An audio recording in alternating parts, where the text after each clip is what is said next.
বর বলেছিল মেলায় নিয়ে যাবে, তাই আমি তাড়াতাড়ি করে এখানে রান্নার জোগাড় করলাম। আর জানো তো কি, এই আলুটা বাদামি আলু। আমি যেহেতু নর্থ বেঙ্গলের মেয়ে, তাই আমি এই আলুটা খেতে খুব ভালোবাসি। আর এটা নর্থ বেঙ্গলে পাওয়া যায়, আমাদের এখানে তো একদম পাওয়া যাচ্ছিল না।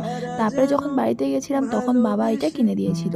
তো যাই হোক না কেন, এখানে আমি এখন আলুর তরকারিটা বসিয়ে দিয়েছি। আর এই আলুটা ছুলতে না অনেকটা টাইম লাগে।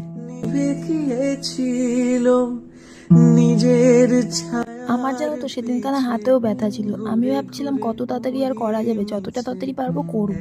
তাই আমি ঝটপট করে তাড়াতাড়ি করার চেষ্টা করছিলাম। দেখো এদিকে রান্নাটা হয়ে গেছিলো। তারপরে আমি চলে গেলাম ওই রান্নাঘরে। আমি এখন করব রুটি। রুটি করব 14টার মতন।